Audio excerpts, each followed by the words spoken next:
Bom dia, pessoal. Vamos de BTC na manhã desse domingo, 12 de fevereiro. Agora na Espanha são 9 horas e 59 minutos. No Brasil, 5h59 da manhã. Gente, eu tô no gráfico diário ancorado pela banda de VWAP mensal. Vocês vejam que a gente, depois de esgarçar a lower aqui, a gente está promovendo um belíssimo engolfamento no diário. O próximo candle de amanhã, né, segunda-feira, já deve vir um doji, talvez comprador, até um candle eventualmente com corpo real comprador, de retorno ao patamar da VWAP mensal, que está lá ainda em 23 mil. A semanal que deu uma recuada, mas a VWAP mensal continua em 23 mil, é para lá que a gente está indo.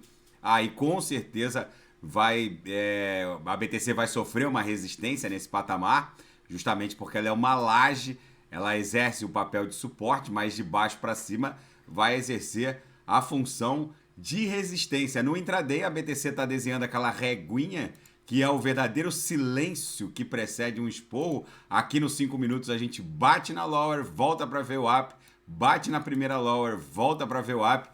Alguns sinais no copy trade já fecharam no gain. Já eu vou ofertar os sinais na sala de sinais. Com certeza vão fechar no gain como ontem fechou e tem fechado mesmo com essa volatilidade. Só tem alguns sinais ainda por fechar no copy trade, mas também vão acabar no gain.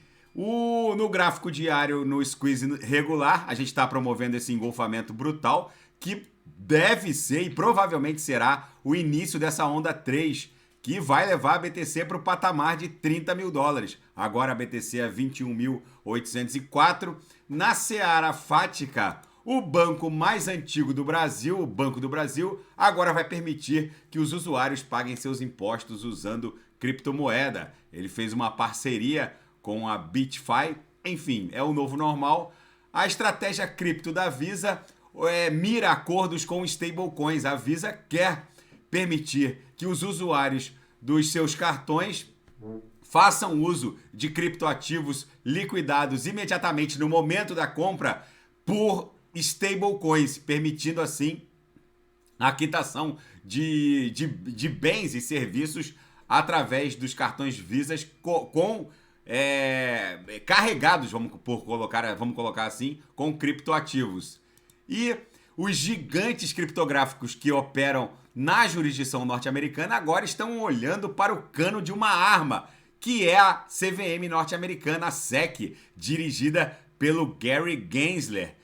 O que está acontecendo nos Estados Unidos é que agora a pergunta que a comunidade se faz é: quem será o próximo?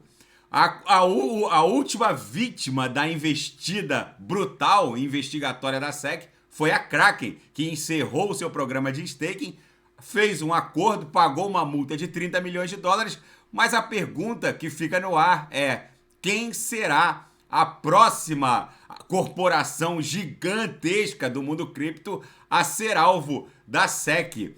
Tem muita gente na comunidade desconfiada de que a SEC estaria fazendo uma espécie de trabalho sujo em favor de Wall Street, que está colocando olho grande em alguns segmentos dos setores criptográficos, principalmente o setor de staking, que gera um lucro brutal para Binance, por exemplo, que não paga nem a metade dos rewards que ela recebe da rede, já que se os usuários da Binance, ao invés de fazerem o stake diretamente na rede Polkadot, ou na rede Kusama, ou na rede Matic,